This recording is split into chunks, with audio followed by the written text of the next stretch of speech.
सैयदा फातिमा कभी किसी दरबार गई ही नहीं।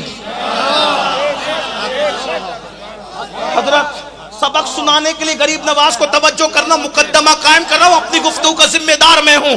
सैयदा फातिमा कभी किसी के दरबार गई नहीं। जो नमाज पढ़ने खुदा के दरबार में ना जाए वो दुनिया मांगने के लिए किसी के दरबार में क्या जा सकती है। एक बात, मेरे आका सिद्दीक अकबर की गुस्ताखी के चक्कर में तुम सैयदा को गाली दे रहे हो।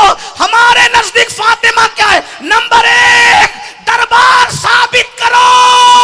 आज के बाद तकरीर करना बंद कर दूंगा, खत्ते गुलामी लिख दूंगा। दरबार साबित करो, दरबार साबित करो। जब दरबार था ही नहीं सिद्दीक का तो दरबार में जाने का मतलब क्या है? अलबत्ता ये याद रख, सैयदा तैयबा ताहिरा हसनैन की अम्मी कभी दरबार नहीं गई। उन्हें तो रोने से फुर्सत नहीं थी, उनके तो आंसू भी खुश्क नहीं हुए, अलबत्ता सुन ले, तेरे नजदीक फातिमा वो है जो बार बार दरबार जाती है। सुन्नियों के नजदीक फातिमा वो है जिसका जल्ला देखा मौमहर ने उस रिदाए नज़ाहत पे लाखों सलाम। बल्कि हम सुन्नियों का अकीदा तो ये है, अगर माँ खैर हो तो बेटा वली होता है, और बाप साले हो तो बेटा वली होता है। लेकिन बेबाप अबू साले हो और माँ उम्मुल खैर हो तो फिर बेटा वली नहीं, वलियों का सरदार होता है। जब वलियों के सरदार के लिए साले नहीं अबू साले चाहिए तो नबियों के सरदार के लिए कैसा बाबा चुना गया। औरतें जब मां बनने वाली होती है उन्हें उल्टियां होती है, मतलियां होती है, जिस्म से मखसूस किस्म की बदबू आती है। लेकिन सैयदा आमिना कहती है बस मुझे तो ना कोई भारीपन, ना कोई मतली, ना कोई उल्टी, ना कोई तकलीफ, ना कोई परेशानी, बस मैं मां बनने वाली हूं, मुझे खबर भी नहीं हुई। इतना था कि जब मैं सुबह को उठी हूं, उठने के बाद जैसे मैं चली हूं तो मैंने क्या देखा कि मेरे पैरों के नीचे मक्के की सख्त कंकरियां मोम की तरह नरम होती है, और अल्लाह अकबर दरख्त मेरी तरफ झुकते हैं और उससे आवाज आती है अस्सलातु वस्सलामु अलैका या रसूल अल्लाह, अस्सलातु वस्सलामु अलैका या रसूल अल्लाह।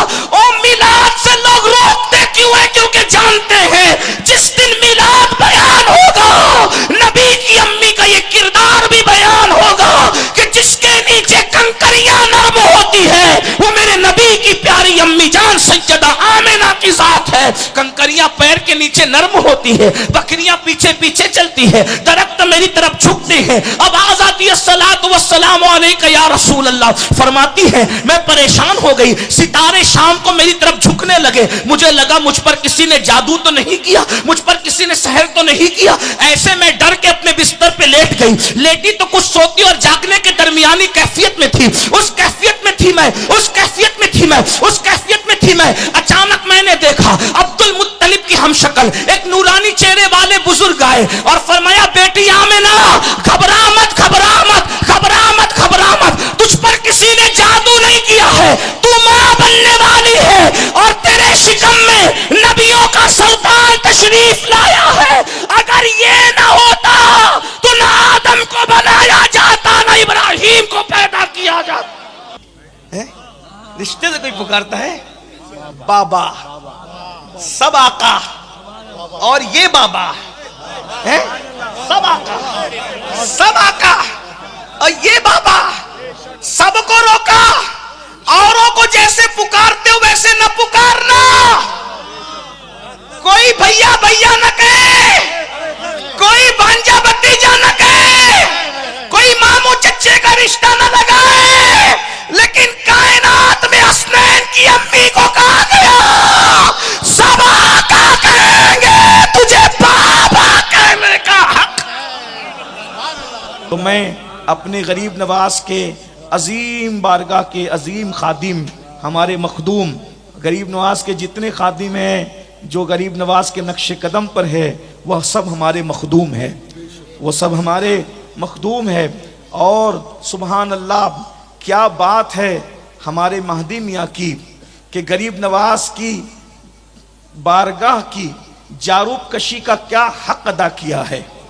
जो आपने वसीयत फरमाई है वो हम सब अहले सुनन के लिए बाइसे फख्र है कि वो जनाजे में शरीक न हो जो सहाबा और अहलुल बैत का गुस्ताख है।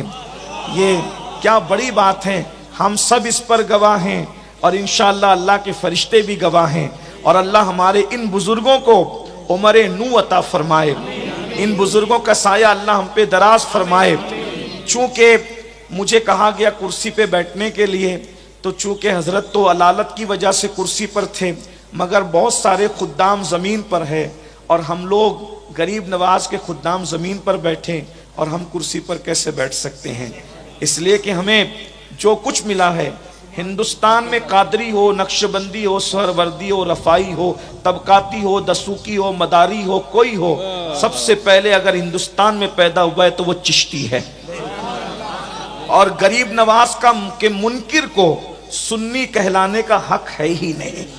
इसलिए कि अगर मदीने मुनव्वरा का फैज़ भी मिलेगा तो वो गरीब नवाज की वफादारी की बुनियाद पे मिलेगा। नजफ अशरफ का फैजान भी मिलेगा तो वो गरीब नवाज की वफादारी की बुनियाद पर मिलेगा। अगर करबला से दिल के तार जुड़ेंगे तो गरीब नवाज की वफादारी की बुनियाद पर।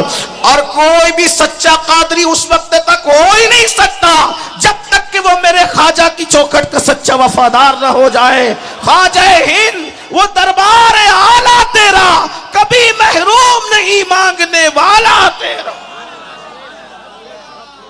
ये महफिल बड़ी खूबसूरत है और यहां मैं कोई खिताब करने नहीं आया, मैं तो सिर्फ अपने गरीब नवाज को सबक सुनाने के लिए आया हूं। बस उनकी नजर मुझ पर पड़ जाए, उनके नाना का जिक्र उनकी चौखट पर करने के लिए आया हूं और अपना हाल दिल सुनाने के लिए आया हूं। मेरे भाइयों, बुजुर्गों के सामने, उस्तादों के सामने खिताब नहीं होता तो गरीब नवाज के सामने किसकी औकात है खिताब करना। यहां तो हम सिर्फ सबक सुनाने आए हैं। गरीब नवाज मुहर लगा देंगे इंशाअल्लाह तबारक व तआला, दुनिया में भी बेड़ा पार है और आखिरत में भी बेड़ा पार है। चूंकि वक्त ज्यादा हुआ, मैं बहुत ज्यादा वक्त आपका नहीं लूंगा, जल्दी जल्दी चलूंगा। आपने मिलाद के फजाइल पर सैयद साहब से गुफ्तगू समात फरमाई, हजरत से सीरत पर गुफ्तगू समात की। मिलाद मिलाद मिलाद मिलाद है क्या?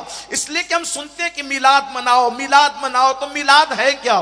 शेख मुहक्किक शेख अब्दुल हक मुहद्दिस देहलवी ने भी लिखा है, अगर किसी जगह मिलाद पढ़ दी जाए, तवज्जो फरमाए, अगर किसी जगह मिलाद पढ़ दी जाए, साल भर इंशाअल्लाह वहां चोरी नहीं हो सकती, वहां आग नहीं लग सकती, वहां मुसीबत और बर्बादी नहीं आ सकती। यानी एक दिन मिलाद पढ़ा जाए तो साल भर तक के वो खित्ता अमन व अमान का गहवारा बन जाए। एक मर्तबा ताउन की वबा फैली थी, बुजुर्गों से पूछा गया ताउन की वबा आ गई है, इसका इलाज क्या है? बुजुर्गों ने कहा घरों में मिलाद पढ़ते रहो, ताउन को भगाते रहो। अल्लाह अकबर। जब तक नबी का मिलाद मनाया जाता रहेगा इंशाअल्लाह आशिकाने मुस्तफा पर कभी मुसीबत नहीं आ सकती। लेकिन ये मिलाद क्या है? अल्लाह अकबर। आइए आज मैं मिलाद पढ़ना चाहता हूँ, गरीब नवाज की चौखट पर उनके नाना का मिलाद पढ़ना चाहता हूँ। पहली बात तो ये बताऊं लोग मिलाद के मुनकिर क्यों हैं। सबसे पहले ये बताऊं लोग मिलाद के मुनकिर क्यों हैं। अल्लाह अकबर। उसकी बड़ी वजह यह है कि हर किसी का मिलाद पढ़ा ही नहीं जा सकता, हर किसी का मिलाद पढ़ा ही नहीं जा सकता। उसकी वजह यह है मिलाद पढ़ने के लिए माँ का किरदार पढ़ना पड़ेगा, मिलाद पढ़ने के लिए बाप का किरदार पढ़ना पड़ेगा, मिलाद पढ़ने के लिए दादा दादी का किरदार पढ़ना पड़ेगा, मिलाद पढ़ने के लिए परदादा का किरदार पढ़ना पड़ेगा, और फिर मिलाद के लिए विलादत के वक्त क्या हुआ था ये बताना पड़ेगा। क्योंकि मिलाद कहते हैं विलादत के बयान करने को, और किसी की विलादत बयान नहीं हो सकती। अरे कोई क्या बयान करेगा? रोते हुए पैदा हुआ, गंदगी में पैदा हुआ, गलाजत में पैदा हुआ, बोलो ये बयान करेगा? पैदा हुआ तो बेहोश था, पैदा हुआ तो नाक बह रही थी, पैदा हुआ तो गंदगी लेके आया था, बोलो किसी का मिलाद बयान हो सकता है? हरगिज नहीं। लेकिन एक जात ऐसी है, हम सबका आका, हम सबका मावा, हम सबका मौला, जिसका कलेमा पढ़ते हैं उसका मिलाद पढ़ते जाओ और मुसीबतों को भगाते जाओ। अल्लाह अकबर। जमाने में आए बहुत आने वाले, कोई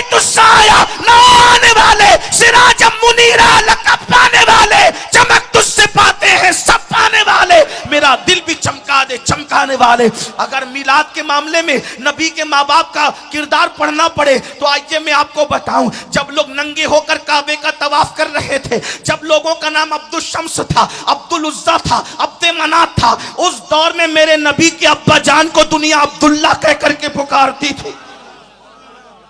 नबी के वालिद का किरदार पढ़ो ना, और कैसा अब्दुल्ला। सीरत निगारों ने लिखा है इतने खूबसूरत थे सरकार अब्दुल्ला कि जब गली से गुजरते थे तो कंवारी लड़कियां इंतजार में खड़ी रहती थी, अब्दुल्ला गुजरेंगे तो एक झलक देख लेंगे।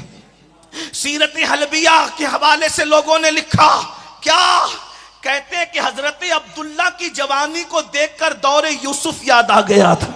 हाय हाय हाय, ये इतने खूबसूरत थे मेरे नबी के अब्बा जान। मैं मिलाद पढ़ने लगा हूं, लेकिन आपने साथ दिया तो मिलाद पढ़ूंगा, लेकिन हुजूर के अब्बा जान, अल्लाह अकबर अल्लाह अकबर, कहते दौरे यूसुफ वापस आ गया था, इतने खूबसूरत थे मेरे नबी के अब्बा जान। आपको बताऊं, लोगों को उनको भी काफिर कहने का शौक है, लोगों ने उनको भी नहीं छोड़ा।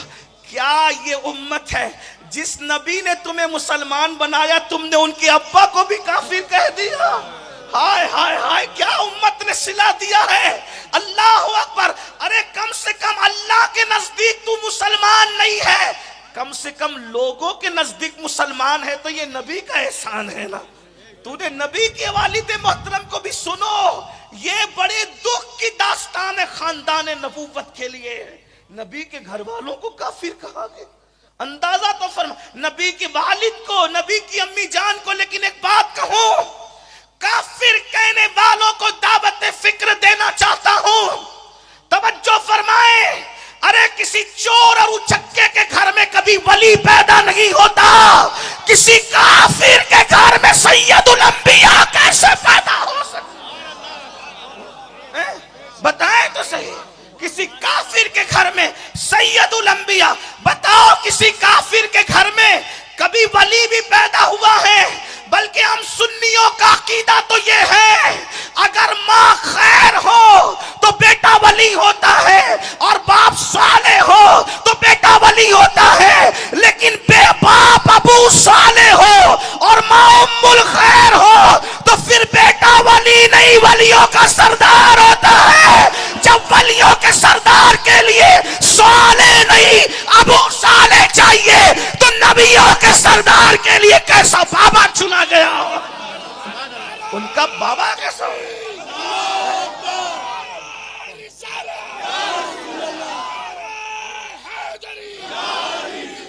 अब पता चला सियासत क्या है मिलाद बंद करने के पीछे।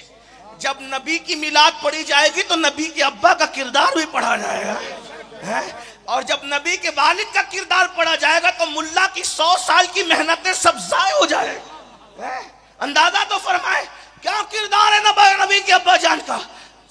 कहा कि दौरे यूसुफी पलट आया था, एक औरत ने बुलाया और तवज्जो फरमाए, कहा कि मेरे साथ जिना कर लो, मैं तुम्हारे फिदिये में जो 100 ऊंट ज़बा हुए हैं मैं वो तुम्हें दे दूंगी, कीमत अदा कर दूंगी। 100 ऊंट इस दौर के लाखों रुपए, 100 ऊंट भी मिल रहे हैं, खूबसूरत औरत के साथ अय्याशी का मौका भी मिल रहा है। लेकिन मेरे नबी के अब्बा जान, जब लोग माओं से जिना करते थे मेरे नबी के अब्बा कितने पाक थे। जब लोग नंगे होके काबे का तवाफ करते थे मेरे नबी के अब्बा जान का किरदार क्या था। ये मिलाद है, तवज्जो से सुनो सुनियो, मेरी कौम के जवानों, और अपने नबी से इश्क करो, अपने नबी से प्यार करो, नबी के खानदान से प्यार करो, नबी के वालिदैन से प्यार। हम सुन्नियों का अकीदा तो ये है कि जब दुआ की कबूलियत में ताखीर हो तो नबी के वालिदैन का वसीला पेश करो, दुआ फौरन कबूल हो। नबी के माँ बाप को तुमने समझा क्या है? मैं पढ़ने लगा हूँ, अल्लाह अकबर। सरकार अब्दुल्ला को ऑफर की गई जिना की। सरकार अब्दुल्ला ने फरमाया, वल्लाह मैं जमीन में गड़ जाना गवारा कर सकता हूं, लेकिन कभी मैं जिना नहीं कर सकता, मैंने जिना नहीं करना। जिना के माहौल में कहते मैं जिना नहीं कर सकता, तो उसने दूसरा जुमला का, ठीक है जिना नहीं करते, मुझसे शादी कर लो। तवज्जो करिए, नबी के अब्बा का किरदार है, मेरे नबी के वालिद का किरदार है। जब कहा मुझसे शादी करो तो हजरत अब्दुल्ला कहते हैं, शरीफों के रिश्ते माँ बाप की मर्जी के बगैर तय नहीं होते। गौर तो फरमाए, शरीफों के रिश्ते, माँ बाप की मर्जी के, ये मेरे नबी के अब्बा जान है। शरीफों के रिश्ते, नुज़ूल कुरान से पहले जिनका किरदार ये हो, वो मेरे नबी के बाबा जान है। शरीफों के रिश्ते माँ बाप की मर्जी के बगैर तय नहीं होते। मेरे अब्बा अब्दुल मुत्तलिब हयात हैं, मैं उनसे मशवरा करूंगा, वो जो हुक्म देंगे उस पर अमल करूंगा। आगे बढ़ने से पहले एक जुमला कह दूं, सरकार अब्दुल्ला कह रहे हैं शरीफों के रिश्ते माँ बाप की मर्जी के बगैर तय नहीं होते। ओ मिलाद मनाने वालों, फिर तुम अपनी मर्जी पर फेसबुक पर रिश्ते कैसे तय कर रहे हो? तुम हंसने की बात नहीं है, फिर तुम व्हाट्सएप पर अपने रिश्ते खुद कैसे तय कर रहे हो? कॉलेजेस के अंदर तुम अपने रिश्ते खुद कैसे तय कर रहे हो? बोलो मिलाद पर हो, सिर्फ झंडे का नाम मिलाद नहीं है, सिर्फ कुमकुमे का नाम मिलाद नहीं है, सिर्फ अल्लाह अकबर जुलूस में गुलामी रसूल है, गुलामी रसूल में मौत भी कबूल है का नाम मिलाद नहीं है। अगर सरकार अब्दुल्ला के नक्शे कदम पर हो तो कोई कितनी भी बड़ी ऑफर दे दो, कहो कि हमारे यहाँ नबी के अब्बा ने उसूल अता किया है कि शरीफों के रिश्ते माँ बाप की मर्जी के बगैर तय नहीं हुआ करते। अब हजरत अब्दुल्ला का रिश्ता तय कैसे हो? तवज्जो करना ध्यान से। हर रिश्ता बेटे का बेटी के घर जाता है, लड़के वाले रिश्ता लेके कहां जाते हैं? बोले कहां जाते हैं?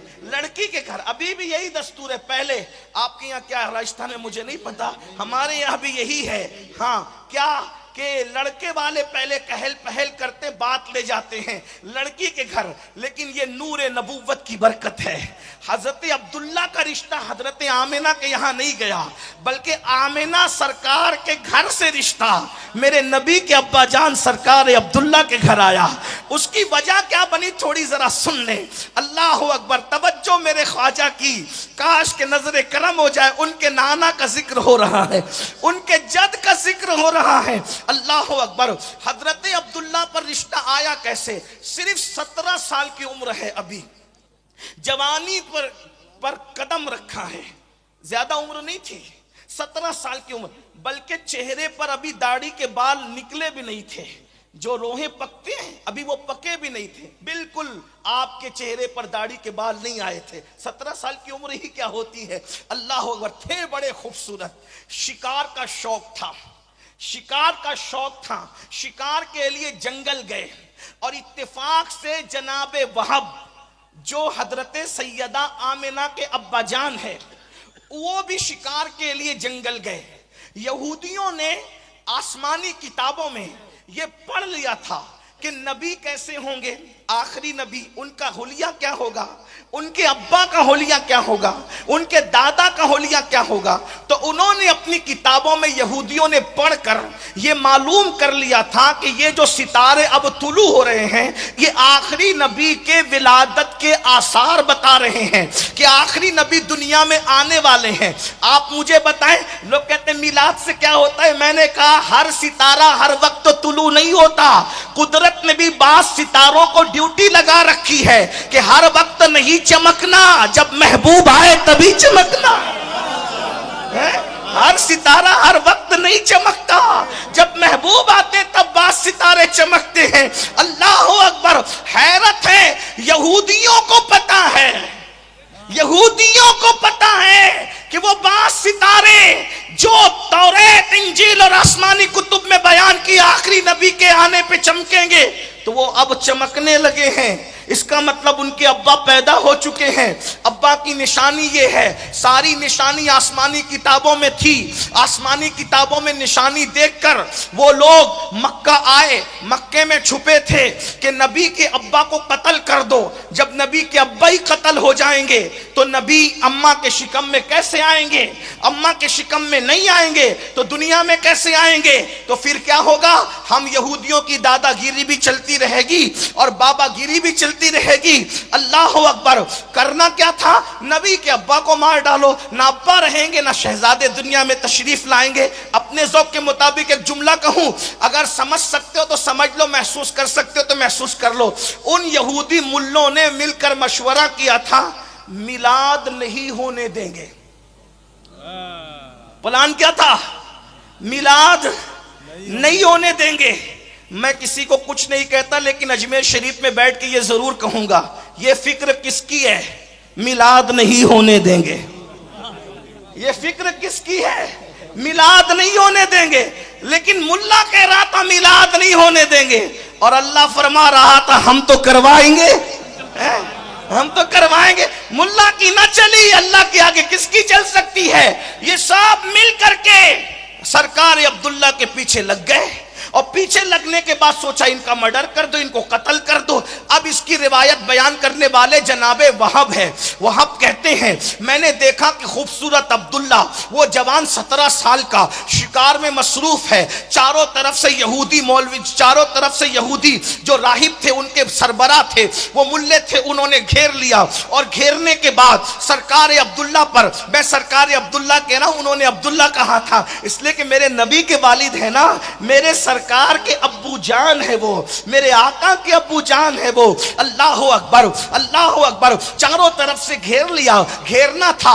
हजरत वहाब कहते हैं मैंने सोचा ये अब्दुल मुत्तलिब मेरे सरदार का बेटा है, हो सकता है इसे ये कत्ल कर दें। तो लोग मुझसे कहेंगे वहाब तुम इतने बुज़दिल थे कि तुम्हारे सामने सरदार मक्का, मुतवल्ली काबा अब्दुल मुत्तलिब का शहजादा कत्ल हो रहा था, तुमने बचाया नहीं, ये तुमने कौन सी जो वो जुर्रत दिखाई? अल्लाह अकबर। तो हजरत वहाब कहते हैं मैंने अब्दुल्ला को बचाने के लिए जैसे ही अपनी सवारी को दौड़ाना चाहा, तो ऐसा लगा मेरी सवारी के कदम किसी ने पकड़ लिए, मेरी सवारी ने काम नहीं किया। ऐसे ही मैंने सोचा हाथ से मैं उठाऊं तीर, और तीर उठा करके उन पर चलाऊं, उन यहूदियों पर। जैसे तीर चलाने के लिए हाथ का इस्तेमाल करना चाहा, मेरे हाथ बेकाबू हो गए, हाथ भी काम नहीं कर रहे, सवारी ने के कदम जमीन ने पकड़ लिए, हाथ काम नहीं कर रहे हैं। सोचा चिल्ला कर कहूं अब्दुल्ला होशियार, तुम्हारे ऊपर हमला होने वाला है। चिल्लाना चाहता हूं तो आवाज भी नहीं निकलती, गोया के कुदरत का फैसला है। वहाब तुम मदद नहीं कर सकते, तमाशा देखो हो क्या रहा है। हजरत वहाब कहते हैं अब मैं बिल्कुल जामिदो साकित, यानी खामोश और मजबूर होकर देखने लगा होता क्या है। ऐसे में मैंने देखा जमीन से शेर निकले या आसमान से टपके, और उन सबको चीर फाड़ करके रख दिया, वो सारे यहूदियों को चीर फाड़ करके रख दिया। और उसके बाद कहते हैं वहाब मैंने ये मंजर देखा, वो खूंखार खतरनाक शेर यहूदियों को तो चीर फाड़ गए, लेकिन अब्दुल्ला को उन्होंने कुछ नहीं किया। उस दिन से मेरे दिल में अब्दुल्ला के लिए इज्जत पैदा हो गई कि आखिर ये बच्चा है कैसा, ये जवान है कैसा। मैं गया और सीधा अब्दुल मुत्तलिब से मिला। मैंने कहा भाई अब्दुल मुत्तलिब, अब्दुल्ला की शादी क्यों नहीं करते? तो अब्दुल मुत्तलिब ने कहा शादी करना है, देख रहे हैं, लेकिन कोई रिश्ता तो वैसा मिले। तो हजरत वहाब कहते हैं कहीं और क्यों देखते हो, मेरे घर में मेरी बेटी है ना जिसका नाम आमिना है। उस माहौल में नबी की अम्मी जान को तैयबा और ताहिरा कहा जाता था, सिर्फ 15 साल की उम्र में। तवज्जो फरमाए, आमिना अम्न वाली, जब इतने दहशतगर्द थे लोग कि अपने बच्चों को अपने हाथ से दफन करते थे जिंदा, उस दौर में मेरे नबी की अम्मी जान का नाम आमिना था, अम्न वाली। अल्लाह अकबर। अम्न वाले रसूल की अम्मी को अम्न वाली बना करके भेजा गया। तो हजरत वहाब ने कहा मेरी बेटी है ना, और उनकी तहारत, उनकी इस्मत, उनकी पाकीज़गी मक्के में मशहूर थी। जैसे ही तय ये बात कही गई, हजरत अब्दुल मुत्तलिब ने उसको जो है वो फाइनल किया, और उसके बाद मिना के अंदर सरकार अब्दुल्ला और सैयदा आमिना का निकाह हुआ। आपने बहुतों के निकाह सुने होंगे, नबी के अब्बाजान का निकाह भी सुने। मिना की वादी के अंदर जमरात के करीब हजरत अब्दुल्ला और आमिना का निकाह हुआ। वो दिन जुमेरात का दिन था, रजबुल मुरज्जब का महीना बताया जाता है, दिन जुमेरात का बताया जाता है। और पहली मुलाकात रसूलुल्लाह के वालिद की, रसूलुल्लाह की वालिदा से जो पहली मुलाकात हुई वो शबे जुमा में हुई। अल्लाह की शान, वो नूर जो हजरत आदम की पेशानी से मुंतकिल होते होते होते होते हजरत अब्दुल्ला की पेशानी में आया था। जब हजरत आमिना से हजरत अब्दुल्ला की पहली मुलाकात हुई, पहली ही रात में नूर मोहम्मदी मुंतकिल होकर हजरत सैयदना अब्दुल्ला की पेशानी से हजरत आमिना के शिकम में दाखिल हो गया। जिस दिन ये नूर मुंतकिल हुआ, जिस शब, वो जुमा की शब थी। इसीलिए सैयदना इमाम अहमद इब्न हंबल ने लिखा, सरकार गौसुल आजम दस्तगीर ने लिखा, शेख अब्दुल हक मुहद्दिस दहलवी ने लिखा, शाह वलीउल्लाह ने लिखा, इस तरह के और मुहद्दिसीन ने लिखा कि शबे जुमा इस एतबार से शबे कद्र से अफजल है क्योंकि इस दिन नूरे मुहम्मदी सरकार अब्दुल्ला की पेशानी से निकलकर सैयदा आमिना के शिकम में दाखिल हो गया। अल्लाहु अकबर। और मेरे इमाम अहले सुन्नत ने उससे मजीद पर्दा हटाते हुए फरमाया, कहा शबे जुमा शबे कद्र से अफजल क्यों है? इसलिए कि नूरे मुहम्मदी हजरत आमिना के शिकम में आया। जो नेमत शबे जुमा में नसीब हुई, अब क़यामत तक वो नेमत कहां नसीब हो सकती है? शबे कद्र में जिब्रील आते हैं, शबे जुमा में जाने जिब्रील शिकम आमिना में तशरीफ लाते हैं। तवज्जो फरमाए, अल्लाहु अकबर। अंदाजा फरमाए मेरे आका सल्लल्लाहु अलैहि वसल्लम के दीवानों, अब हुजूर की मिलाद सुनते जाएं। मिलाद मिलाद मिलाद क्या कहा ना, सबकी मिलाद बयान। ऐसी माँ लाओ ना, ऐसा बाबा लाओ ना, और विलादत के वक्त भी ऐसा लाओ, शहजादा लाओ ना। क्या हजरत आमिना फरमाती हैं, मेरे शिकम के अंदर जब वो नूर आया तो मुझे पता भी नहीं चला कि मैं माँ बनने वाली हूँ। फरमाती हैं औरतें हया के पर्दे में बहुत तकद्दुस के साथ सुनना बड़ी इबादत है, समातों को बावुजू करो। माए बहनों से माजरत चाहते हुए जितना मैं एहतियात के साथ हया के पर्दे में बोल सकता हूँ बोलूँगा। औरतें जब माँ बनने वाली होती है उन्हें उल्टियाँ होती है, मतलियाँ होती है, जिस्म से मखसूस किस्म की बदबू आती है।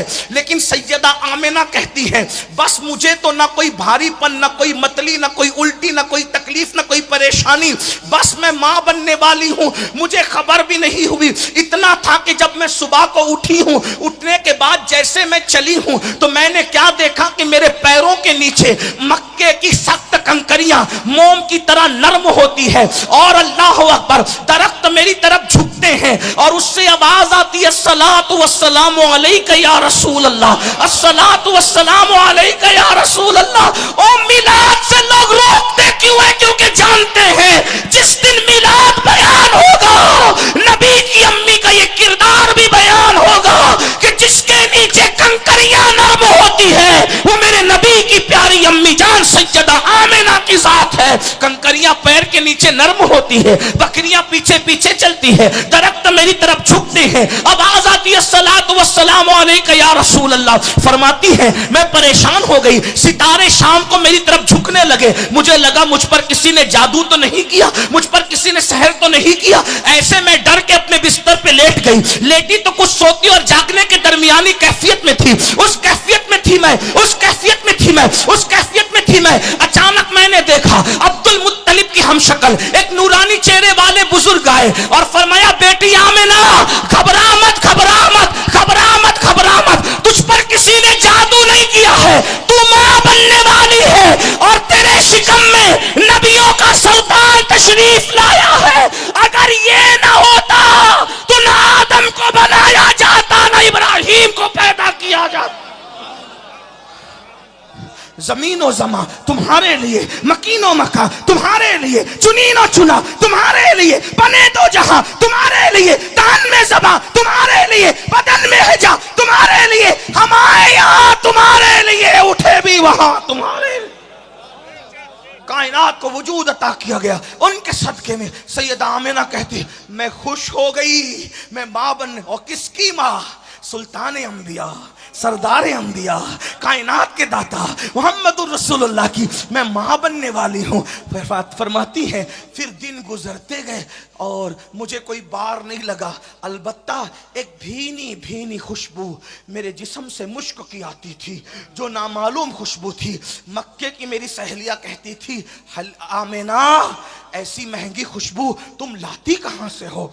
आमिना ऐसी महंगी खुशबू तुम लाती कहां से हो? सैयदा आमिना कहती वल्लाह जब से मैं मां बनने वाली हूं तब से मैंने कभी खुशबू लगाया ही नहीं है। ये जो खुशबू आती है ये मेरे शहजादे की खुशबू आती। ये अल्लाह के रसूल अल्लाह, मैं क्या क्या बयान करूं, लेकिन इख्तिसार की तरफ आते हुए जो उन्वानात दिए गए उससे भी समेटना चाहता हूं। तवज्जो फरमाएं। फिर सैयदा आमिना कहती है दिन गुजरते गए, हर दिन कभी आदम आ रहे हैं मुबारकबाद देने, कभी इदरीस आ रहे हैं मुबारकबाद देने, कभी मूसा आ रहे हैं मुबारकबाद देने, कभी ईसा आ रहे हैं मुबारकबाद देने। अब मिलाद सुन लो, मिलाद सुन लो। मिलाद रबीउल अव्वल का महीना शुरू हुआ। कहती है हर दिन नई नई बहारें देख रही थी, हर दिन। मिलाद इसलिए मना करते हैं नबी की अम्मी को काफिर बनाकर कि जिस दिन मिलाद बयान होगा उस दिन नबी की शान बयान होगी, है ना। शान के दुश्मन है ये, शान के ही नहीं ये अपनी जान के भी दुश्मन है। अल्लाह इन्हें हिदायत अता फरमाए, आप भी गौर फरमाएं। अल्लाह अकबर। नबी की अम्मी को भी काफिर कहा। मैं सिर्फ एक बात कहना चाहता हूँ, पढ़े लिखे लोग हैं, सादात हैं, अजमेर मोहल्ला के खुद्दाम हैं, अमायदीन शहर है, पढ़े लिखे हम लोग हैं। एक बात कहूँ, आपने किसी साइंसदान की तहकीक पढ़ी मोती कैसे बनता है? कभी पढ़ी तहकीक? 2 मिनट में मुझसे सुन लें, खुलासा जितने लोगों ने लिखा उसका खुलासा पेश कर। सीप जो सदफ होती है उसमें मोती पैदा होता है, लेकिन मोती पैदा कैसे होता है उसको सुने।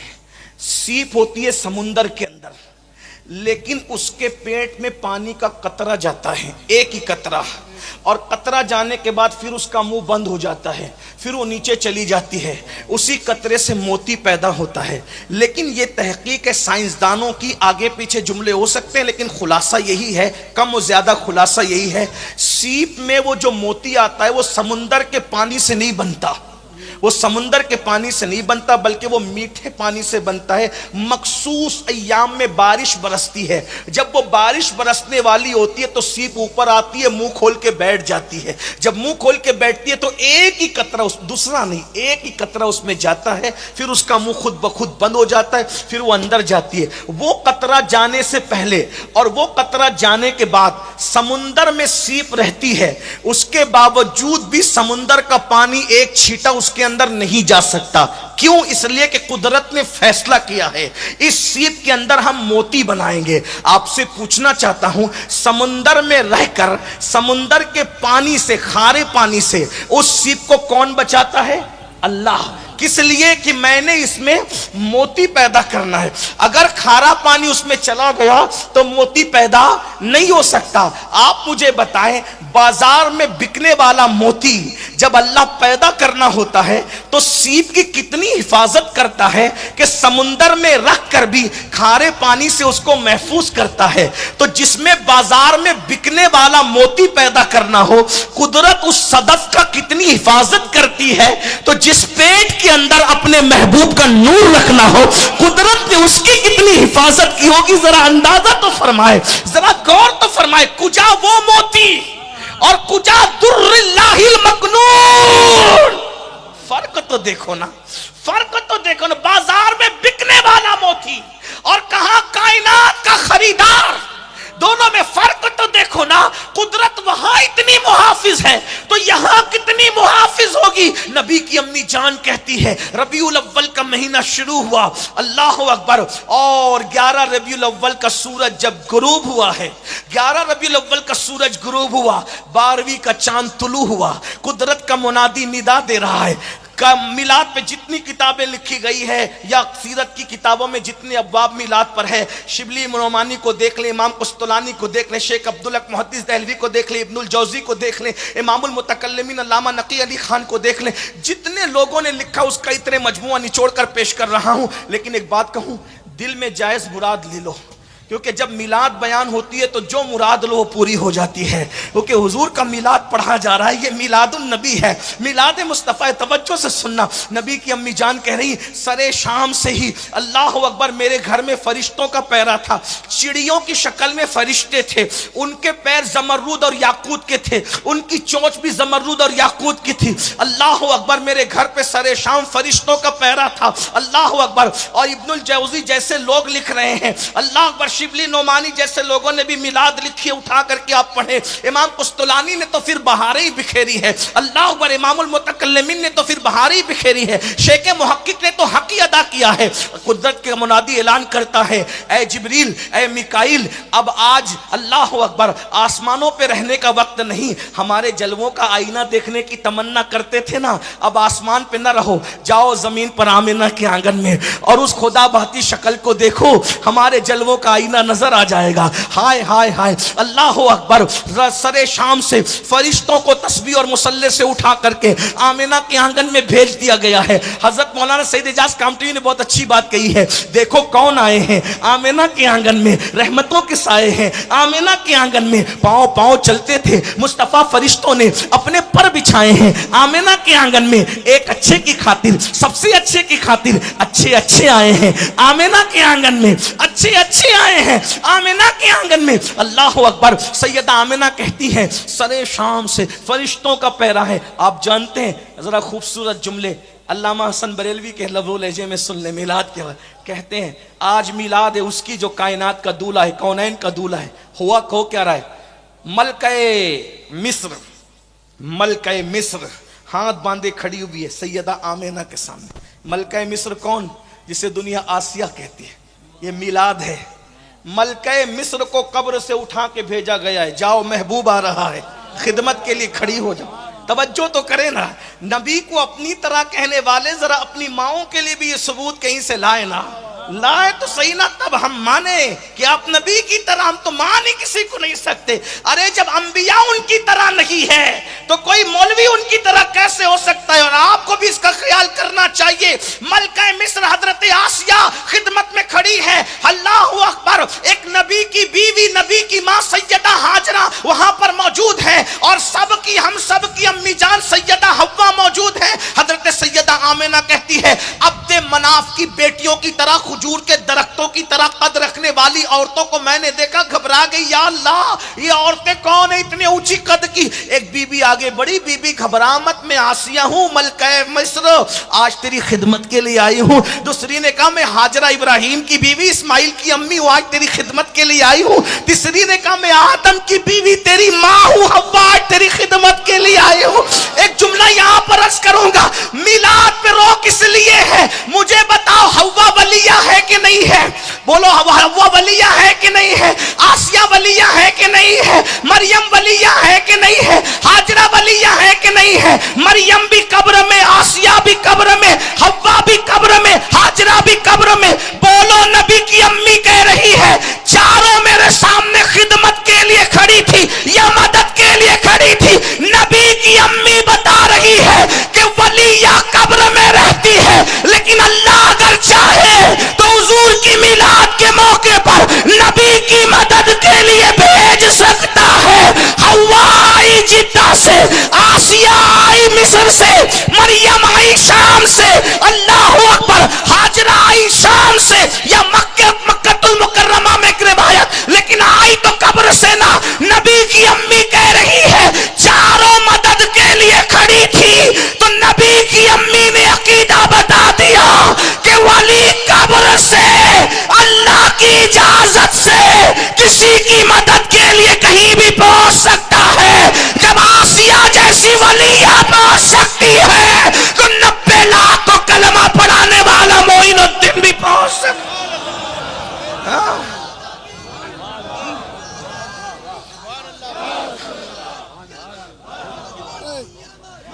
लेकिन एक खूबसूरत बात कहूं, बुरा मत मानना, मैं किसी को क्रिटिसाइज नहीं कर रहा हूं। ये नसीब की बात है। किसी का अकीदा मुल्ला की तरह है, किसी का अकीदा नबी की अम्मी की तरह है। बोलो बोलो, नसीब वाले कौन लोग, नसीब वाले कौन लोग हैं? सोचो, अगर कल फहरिस्त बनेगी, मौलवी वाले अकीदे एक तरफ खड़े हो जाएं, नबी की अम्मी वाले अकीदे एक तरफ खड़े हो जाएं, बोलो सुन्नियों, तुम किस कतार में खड़े किए जाओगे? ये तो नसीब की बात है ना। ये तो नसीब नसीब की बात है। अल्लाह का कितना बड़ा एहसान है। इसलिए मेरी गुजारिश है। तो नबी की अम्मी जान क्या कह रही, फरमाती मुझे वहशत होने लगी, मुझे वह, क्योंकि मेरे घर की छत खुल गई, आने वाले आ रहे हैं, जाने वाले जा रहे हैं, धूम मची हुई है। अर्श पे ताजा छेड़छाड़, फर्श पे तुरपा धूमधाम, अर्श पे ताजा छेड़छाड़, फर्श पे तुरपा धूमधाम, कान जिधर लगाइए तेरी ही दास्तान। कहते मुझे घबराहट होने लगी। एक परिंदा आया, उसने मेरे सीने पे पर मलना शुरू किया, उसके पर मलने से सारी घबराहट दूर हो गई। फरमाते एक नूर जाहिर हुआ, नूर नूर जाहिर, कद जाअकुम मिनल्लाहि नूर, नूर आ रहा है, नूर जाहिर हो रहा है। कहते नूर जाहिर हुआ। मैंने उस नूर की रोशनी में अपने घर में बैठे बैठे मुल्क शाम के महल्लात देखे। 1 महीने की मुसाफत है और आज के दौर में 2.5 घंटे लगते हैं फ्लाइट से। अल्लाहु अकबर, मक्कतुल मुकर्रमा के करीब जिद्दा, जिद्दा से अगर जाएंगे तो कम से कम 2 से 2.5 घंटे लगेंगे। अल्लाहु अकबर। नबी की अम्मी कहती वो नूर चमका, उस नूर की रोशनी में मैंने मुल्क के शाम के महल्लात देखे। अंदाजा फरमाए, जब नबी का नूर चमक कर मां को इतना दिखा सकता है तो वो नूर खुद कितना देख सकता होगा, उसका अंदाजा कोई करे ना। फिर फरमाती है उसी नूर के जलवों में गुम थी कि अचानक मुझसे नूर जाहिर हुआ। जब मेरी नजर पड़ी तो मैंने देखा, विलादत हुई हुजूर की, अस्सलातु वस्सलामु अलैका या रसूल अल्लाह, अस्सलातु वस्सलामु अलैका या हबीब अल्लाह, अस्सलातु वस्सलामु अलैका या नबी अल्लाह, अस्सलातु वस्सलामु अलैका या रहमतल लिल आलमीन, अस्सलातु वस्सलामु अलैका या दुर्रिल्लाहिल मकनून, अस्सलातु वस्सलामु अलैका या सिर्रिल्लाहिल मखजून, अस्सलातु वस्सलामु अलैका या आलिम मा काना व मा यकून, मरहबा या मुस्तफा, मरहबा या मुस्तफा, मरहबा या मुस्तफा। हुजूर की आमद हुई। रसूल की अम्मी जान कहती मेरी नजर पड़ी तो मैंने देखा कोई गंदगी नहीं थी, कोई पलीदी नहीं थी, कोई निजासत नहीं थी, कोई नाल वाल कुछ नहीं था जो बच्चों में होता है, कुछ नहीं कुछ नहीं कुछ नहीं कुछ नहीं। फरमाती मैंने देखा दोनों घुटने जमीन पे टेके हैं, आसमान की तरफ सर उठाया है, एक हाथ यूं रखा है, एक हाथ यूं उठाकर खुदा की किबरियाई बयान कर रहे हैं, और उसके ठीक बाद सर को जमीन पे रख के कहा रब्बे हबली उम्मती, रब्बे हबली उम्मती, रब्बे हबली उम्मती, रब्बे हबली उम्मती। अल्लाह मेरी उम्मत को बख्श दे, मेरी उम्मत को बख्श दे, मेरी उम्मत को बख्श दे। आगे बढ़ने से पहले एक बात, क्या फरमाया? पैदा होते हुए अल्लाह की किबरियाई बयान। और किसे याद किया? हमें। गुनाहगारम वो लेकिन खुश नसीबम, गुनहगार हूं लेकिन खुश नसीब हूं क्योंकि उनका उम्मती हूं। तवज्जो करना, क्या फरमाया? मेरी उम्मत को पैदा होते हुए कुछ याद नहीं किया। किसको याद किया? उम्मत को। एक जुमला कहूं मिलाद मनाने वालों, आगे बढ़ने से पहले हुजूर तो पैदा होते ही उम्मत को याद करें, क्या उम्मत भी रसूल को याद करती है? जालिमों महबूब का हक था यही, इश्क के बदले अदावत कीजिए। हुजूर के एहतराम और ताजीम की बात करने वालों, मैं आपसे मुखातिब होकर पूछता हूं, हुजूर ने उम्मत को याद रखा, कितना याद रखा? पैदा हुए तो हमारे जिक्र किया, पूरी जिंदगी हमें याद किया, पहाड़ों में तो हम याद, गारों में तो हम याद, नमाजों में भी हम याद, मस्जिदों में हम याद, जंग के मैदानों में हम याद, हत्ता के खुदा को देखने गए, खुदा को देखने गए हम याद। तवज्जो करें, इस रिवायत पर आप सबकी तवज्जो चाहता हूं गुफ्तगू एंड करते हुए, ज्यादा वक्त नहीं लूंगा, बस मुख्तसर एंड हो रही गुफ्तगू, लेकिन तवज्जो, सुनने से ज्यादा सोचना, गौर करना।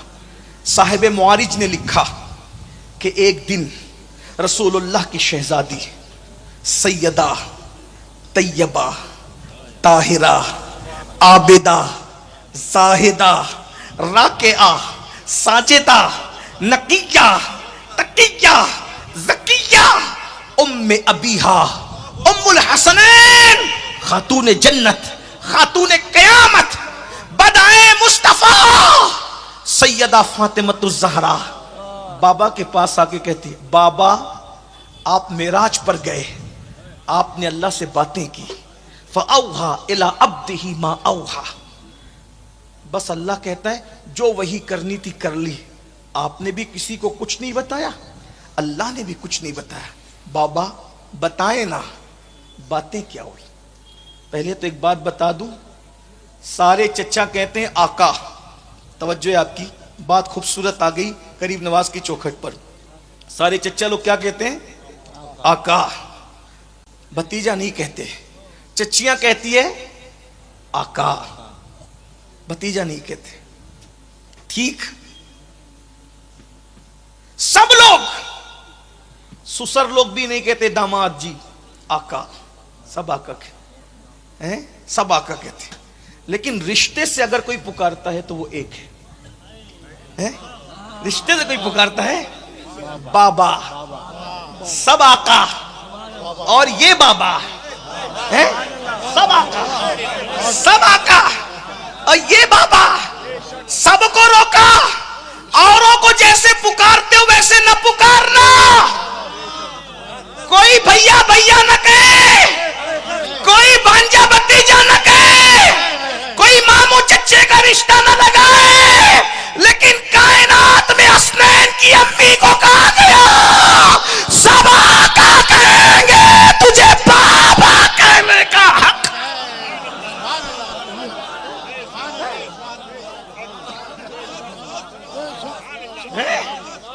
ये हसनैन की अम्मी, लोग समझते क्या है मादर हसनैन को?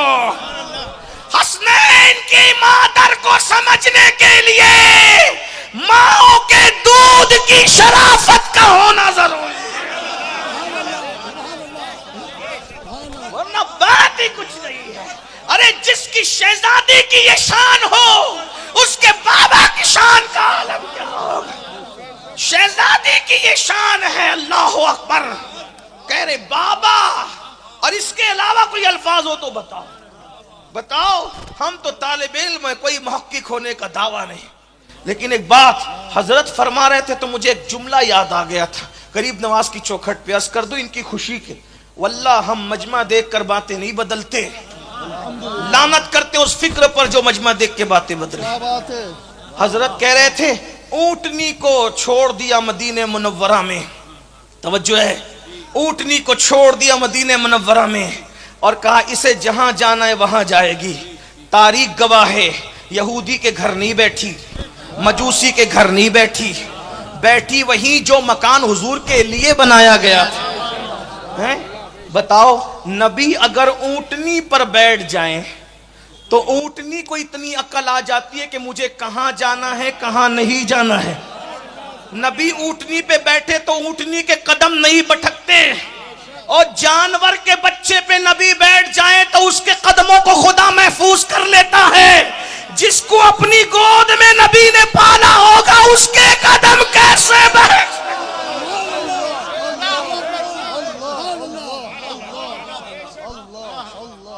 लेकिन एक जुमला यहां कहना चाहता हूं अजमेर शरीफ में, एक जुमला अजमेर शरीफ में कहना चाहता हूं, बस गरीब नवाज की खुशी के लिए। और हुजूर मेहंदी मियां जैसा आलिम हमारे दरमियान है, इसलिए लोग हमसे पूछते हैं सुन्नी भी अहले बैत से मोहब्बत करता है और राफजी भी अहले बैत की मोहब्बत की बात करता है, दोनों में फर्क क्या है?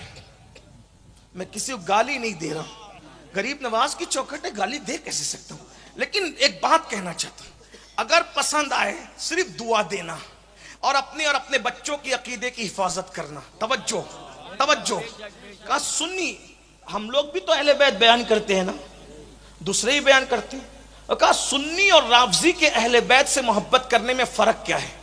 मैंने कहा राफजी फजीलत की आड़ में किसी से दुश्मनी के चक्कर में, फजीलत की आड़ में किसी से दुश्मनी के चक्कर में अपने महबूब ही को मशकूक कर रहा है। बिल्कुल ऐसे जैसे शीशे के घर में बैठकर कोई किसी पे पत्थर फेंके तो मिट्टी का घर तो न टूटेगा, लेकिन अपना शीश महल खुद ही चकनाचूर हो जाएगा।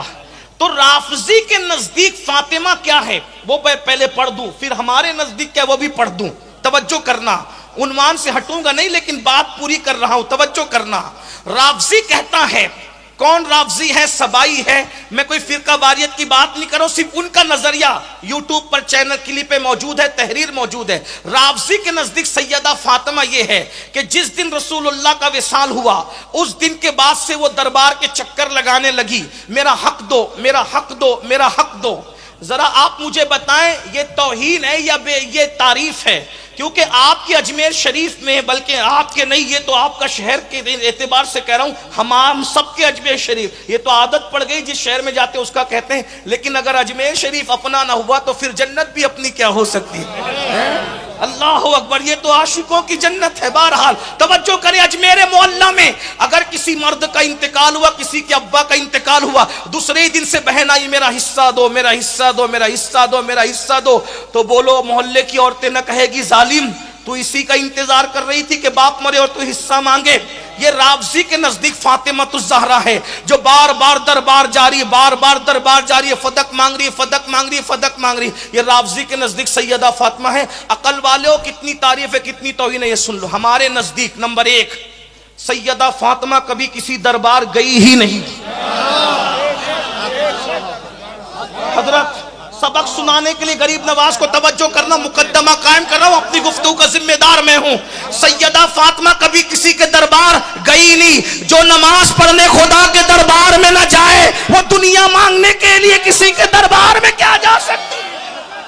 एक बात है, मेरे आका सिद्दीक अकबर की गुस्ताखी के चक्कर में तुम सैयदा को गाली दे रहे हो। हमारे नजदीक फातिमा क्या है? नंबर एक, दरबार साबित करो। आज के बाद तकरीर करना बंद कर दूंगा, खत्ते गुलामी लिख दूंगा। दरबार साबित करो, दरबार, दरबार साबित करो। जब दरबार था ही नहीं सिद्दीक का तो दरबार में जाने का मतलब क्या है? अलबत्ता ये याद रख, सैयदा तैयबा ताहिरा हसनैन की अम्मी कभी दरबार नहीं गई। उन्हें तो रोने से फुर्सत नहीं थी, उनके तो आंसू भी खुश्क नहीं हुए, आंसू भी खुश्क नहीं हुए। अलबत्ता सुन ले, तेरे नजदीक फातिमा वो है जो बार बार दरबार जाती है। सुन्नियों के नजदीक फातिमा वो है जिसका चलना देखा, जिसका चलना देखा मोहम्मद ने, उसने दाए नजाहत पे लाखों सलाम। हमारे नजदीक फातिमा वो है जिसके दुपट्टे को, तवज्जो, जिसके दुपट्टे को चांद और सूरज ने नहीं देखा। तवज्जो, हमारे नजदीक फातिमा वो है जिसके दुपट्टे को कभी चांद और सूरज ने नहीं देखा। बोलो जो दरबार जाएगी उसको कौन कौन देखेगा? तेरे नजदीक फातिमा वो है जो बार बार दरबार जाती है। हमारे नजदीक हसनैन की अम्मी, नबी की शहजादी फातिमा वो है, अरे जिसके दुपट्टे को भी चांद और सूरज न देखे उसे सैयदा फातिमा कहते हैं। जब घर से निकलेगी तो चांद और सूरज देखेंगे ना। सैयदा ज़ाहिरा तैयबा ताहिरा जाने अहमद की राहत पे लाखों सलाम। जिसका आंचल न देखा महो महर ने, उस रिदाए नजाहत पे लाखों सलाम। और सैयदा की बात आ गई उनके शहजादे की बारगाह में। इमाम अहले सुन्नत ने जब सैयदा की शान लिखी, मैंने बहुत जगह पढ़ा, बहुत जगह पढ़ा। आज इंतजार था कि चौखट पे पढ़ूंगा। इकबाल ने जब सैयदा की शान बयान की ना, 6 मिसरों में 6 शानें बयान की, लेकिन इमाम अहले सुन्नत ने एक मिसरे में 5 शानें बयान की। हाँ, और एक बात बताऊं, एक बात, हजरत जो है ना, हजरत सैयदी आला हजरत के खलीफा के शहजादे, आज एक इंटरव्यू मैंने जिक्र किया। एक बात बताऊं, आला हजरत अलैहि रहमान ने जब भी सैयदा की शान बयान की, इतना अदब किया कि कभी उनका असली नाम लेकर शान नहीं बयान की, सिर्फ लकब से शान बयान की। देखो नाम, तवज्जो करना, हजरत सबक सुना रहा हूं बस, लेकिन ये इमाम अहले सुन्नत का अदब है, ये सुन्नियों का अदब है। हम तो नाम लेने की भी हिम्मत नहीं करते। और तू क्या दरबार फिराता है बदबख्त, और तुम लोगों को भी शर्म नहीं आती? कम से कम तजजिया तो करो, असली और नकली की पहचान तो जानो। वो कहते हमारे अहले बैत बयान नहीं होता। मैंने कहा मन कुन तो मौला किसने बयान किया? वो सारे गदीर में बैठे हुए कौन थे? वो सब सहाबा थे ना। तो अगर बुग़्ज़ होता मेरे मौला का तो फिर ये मौला वाली हदीस कौन बयान करता है? वो हदीस जिसके पास भी पहुंची, वो हदीस जिसके पास भी पहुंची। और तुम तो 300 साल के बाद पैदा हुए और ठेकेदार बने। वो हम ही थे और हमारे असलाफ थे जिनकी कड़ियां जुड़ी हुई है। अगर आज हम मौलाई कहलाते हैं और अल्हम्दुलिल्लाह फक्र से मौलाई कहलाते हैं, तो उसके पीछे उस मौला वाली हदीस किसने बयान की?